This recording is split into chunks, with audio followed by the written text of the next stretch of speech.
my website, ronniespeaks.com, has my other books as well. But this one is a old one that I wrote. It's called Chirac. It's actually about a story about Chicago. I was there 14 years before I came down here, so and I worked with the juveniles up there at RSU. So I kind of wrote it based off the things that they see and the things that they go through every day. So it's called Chirac. This has to be the realest poem I've written in my life. So just sit back and let me break you off a slice of this freedom cry. I promise you, it'll make you think twice. Tough love is what we have forgotten to show this generation. We've just about given up hope and thrown them away without implementation. They're all over social media with nipples and 40s and 30 clips. You know, that's their representation of just where they come from and the things that they see. Majority of them are lost, mentally enslaved. They're begging to be free. The gang life, not really, it's more like clique life, or so if you cross this block, it's I guess called block life now. It's kind of carved in their skin. They don't know what's going on. They don't know where their race is being.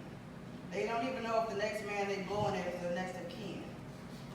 Famously coined Chirac in 2012, Chi-Town became murder capital of the world, a one-way ticket to hell. Or by all means, master, please privatize the jail. So our young black and brown brothers can find themselves at home, since they always running the streets, ducking and dodging the toll bridge beast on the run. Safe havens are no longer around. You have to safeguard your home to keep them from getting shot down. Stray bullets flying everywhere. Watch your son. Watch your step, because you may not be able to walk there. Schools closing in all the poverty-stricken neighborhoods. Don't you see why they don't want you to learn anything good? You play into their hands just as they want. You say you don't give a care, and everyone else, they really don't. Drill music running the race that you're in. Send you out on blank missions. That's a no wins out there dying. On the mad streets of Chirac, but you probably won't last a day in the real Iraq. You brag about your bangles and your high points, say you don't care if the troops invade this joint. Just remember that war Afghanistan has never really stopped. They will look at you the same way and wreck shop, destroy all your trap houses and hideaways. And they've been doing it, trust me, for more than a day. You keep killing each other one by one, but look up Johannesburg 92 and you'll see my point. They had no choice but to free Nelson Mandela. He even left his own wife because she became a little too rebellious. Babies and women being shot on the streets, Mandela held the crying mother who fell to his feet, begging him to please, please call for peace. Look at your descendants and see what they stood for. Even Malcolm X was screamed, by any means necessary, no more. You're not fighting the battle to win. You're giving them ammunition with a simple sin. Claudette Colvin sat on the seat and refused to get up first. She was arrested, but she was later set free because she was pregnant. So she just followed the simple orders to keep from getting hurt. But Rosa Parks, she stood her ground and she stood strong and kept the faith. She knew what was coming and she carried her weight. If you knew your history, you would think twice and pay respect to your forefathers without a blink. We received our first black president in 2009. You have put him to shame since his time. Best believe once he exits the infamous White House, it won't be so kind. On these mean streets of Chicago, you have to learn to embrace your heritage, and you have to learn to change your mind. Michael King Jr. stood tall, but he got shot down. I bet you didn't know that was his real name. There's no one to point to blame at him, or there's no one to point the blame for killing him. We've all failed at keeping the dream alive. We've all failed at taking that divine ride. I hear your cry for help, you're in danger. No one is even listening to you, creating that anger. So go ahead and be mad. Just remember to look in the mirror too and not just blame mom and dad. Before you judge me on what I say, always remember there's always more than one way to reach your dream from afar. I just beg for the genocide to stop, don't turn it to Darfur. Close your eyes and make a wish. Now just imagine we were a school of fish, the same color and the same kind. If one got lost or strayed away, you know they go find this behind. Once our race has gotten away from looking out, now you have to step. Either you're on the west side or the south side. That's really what it's all about. Discussions about who has more money, drugs, and guns echo throughout social media. When you just pick up an encyclopedia or maybe a dictionary and look up signify and see what it really means, then you probably want to go and sag your jeans. Shooting and killing over out-of-style gear, stuff like that is so 90s, one of those years. You wear clothes of stylists who hate your race. They even have the guts to tell you to your face. Timberland, Louis Vuitton both express that, it's rumored, but poverty-stricken blacks are their biggest consumers. You don't care because you never heard the word decline, and you'll be the first to snatch your phone on the Chicago's red line.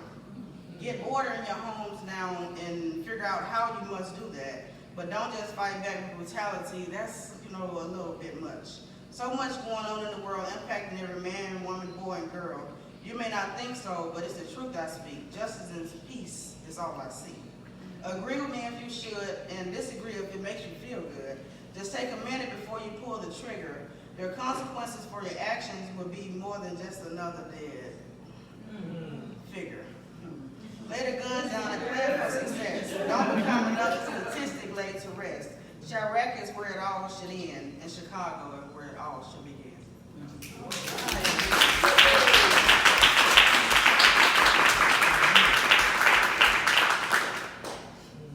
All right, this next piece is my final piece today. It's entitled "Remember the Front Porch."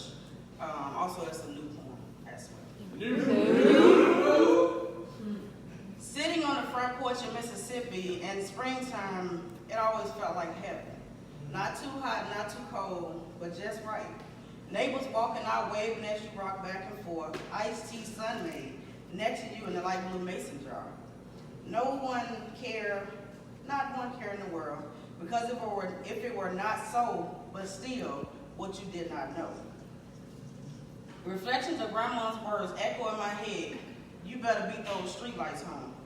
Somebody had a praying grandmother like I did. God is our refuge and strength and ever-present help in trouble.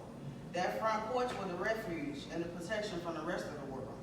As shots rang out, but no one dared to point a barrel or touch that front porch step. Random flowers she called secret gardens. Like me, somebody had a praying grandmother. Grandma did crosswords, watched the news at 6 p.m. sharp, and Wheel of Fortune at 6:30 to 4.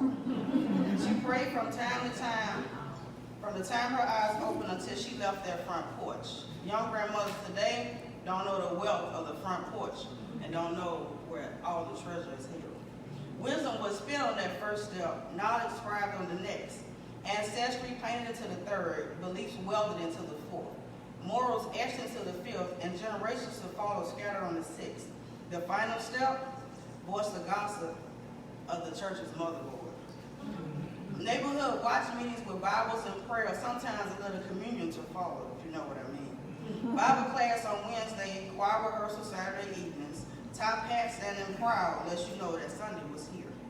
Like I said before, somebody had a praying grandmother. With the demons of this world, inconsistency is a rat that travels among us. We only want to pray when life looks good, but we want to praise and thank God for our new car, new house, and our new job. But no one wants to thank him for the mountain he gave us to strength to climb. No one wants to thank him for that new salary job we needed because he knew the job we wanted was going to file bankruptcy 2 months later. No one wants to thank him for the breath we breathe, the hard lessons we learned, or thank God I had a praying grandmother who sat on the front porch and smiled and waved to every person who passed by, who talked to everyone with cheer, who looked out and phoned 2 houses down when little Chris was down the street heard cursing. If you had a praying grandmother like me, then you know the importance of the reflections of the front porch. Yeah.